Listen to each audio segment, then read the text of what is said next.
Hi everyone, I'm Mr. Mercer, Head of Music at BRGS, and I'm going to talk you through the A-Level Music course. So, what is music? I'm guessing that if you're watching this presentation, you may have done GCSE or BTEC or some other kind of equivalent course before.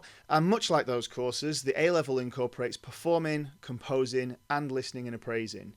For that reason, it's a pretty wide-ranging subject, and it's testing a wide variety of skills.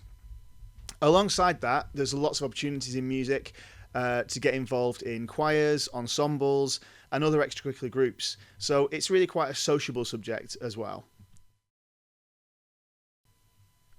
So here are the staff in the music department. The A-Level is taught by myself, Mr. Mercer, and Mr. Webber. Alongside the two of us, we have Mr. Davenport, who is our music tech specialist. He helps out with putting together recordings, also helping with the tech side of composition, and also the running of our live events as well. Mrs. Blyfield is our music administrator, and she organises our music timetables for instrumental lessons. It's worth saying at this point that if you opt to take A-Level music, you're eligible for one free instrumental lesson per week. So you can either take that on your first instrument, or if you already have a teacher that you're really happy with outside of school, you can take up a second instrument, or opt to have theory support for 20 minutes a week. And that is usually for A-Level students taken out of their free periods, so you're not missing other subjects.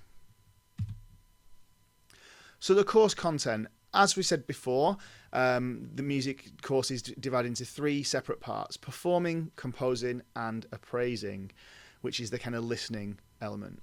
So first of all, performing, we have a 10-minute performance to record. Now, that can be any number of pieces that add up to 10 minutes in total. The pieces can be recorded at any number of times within the timing period, which is the 1st of March to the 15th of May in the Year 13 year of qualification.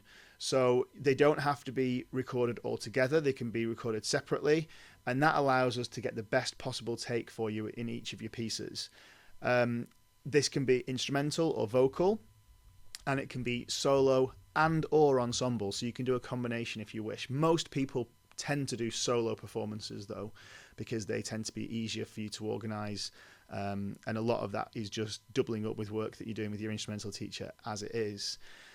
Alongside the recordings, you have to submit some kind of notated score or lead sheet or guide recordings so that the examiner can actually assess accuracy and that sort of thing. This is marked externally, so we can give you marks as we go through, but they aren't the ones that count. They will be to kind of guide you really, but this is marked externally by an external examiner. In terms of level of difficulty, really you need to be looking at minimum grade 5 in order to be accessing the kind of the highest marks for the A-Level course.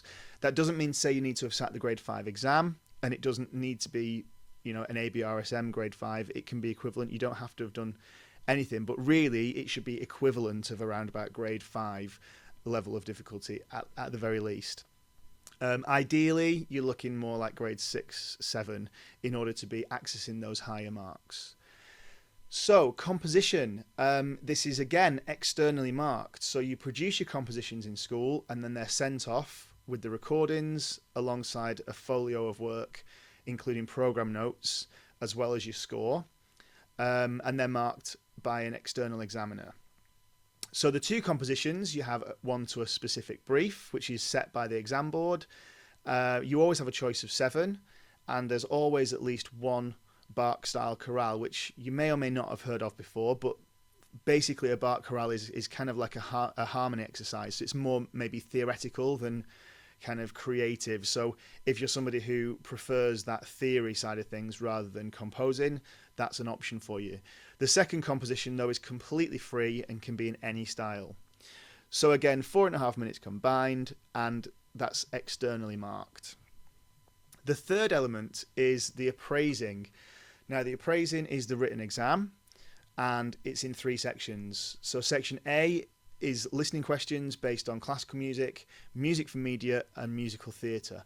Music for media incorporates music for film and music for video games, and musical theatre is kind of the Broadway musicals. Section B is a bit more written analysis. So this is more detailed, contextual and score-based work on the set works that are from the classical section. So we will be looking at 3 pieces of the Baroque Concerto and 3 composers from the 19th century piano music repertoire, and you'll be expected to know a bit more about those pieces because they are set works, and that will be tested in the section B of the exam, which is a little bit more written and score based. The final section of the exam is the essay, and this is on the either music for media or music for theatre options. That's a 30-mark essay, and that's the end of the written paper. So in terms of the overall kind of percentages, performing is worth 35%, composition is worth 25%, and the written exam is worth 40% of the course. So 60% of this is performing and composing, which for those people who've done GCSE, that's basically the same as the GCSE courses that you'll have done. So how is the subject assessed? Pretty much covered this already. 35% performing, and that's a folio of recordings taken towards the end of year 13. Composing, similarly, externally assessed and sent off, a folio of 2 compositions sent off again at the end of year 13. And finally, the appraising exam, which is 1 2.5 hour exam, 40% for the exam. Subject requirements. As you can see, music is quite a wide-ranging subject, and it's quite complex in terms of theoretical knowledge. So for this reason, we ask that students start the course with either a grade 6 at GCSE or grade 5 ABRSM music theory. It's not essential to have both, but if you join us without the grade 5 music theory, we'd encourage you to kind of be working towards that. You don't need to sit the exam, but you know, we would encourage you to be working and filling any gaps that you might have in your theory knowledge, because really the course starts at around about grade 6 kind of music theory. So that really does mean that you need that kind of background knowledge. In addition to this, we would ask that in terms of performance, you should be equivalent to at least grade 5. Again, that's in order to kind of access the kind of high marks on the mark scheme. So that's really what you should be aiming to be. In terms of next steps, obviously many careers within the arts and within music. The most obvious, I guess, would be performance. So, you know, either as an orchestral performer or a session musician or some other kind of a performance-based career. Similarly, composition, if you are more down the composition route, then you could end up in film composition, maybe composition for TV, as well as the kind of standard kind of orchestral composers.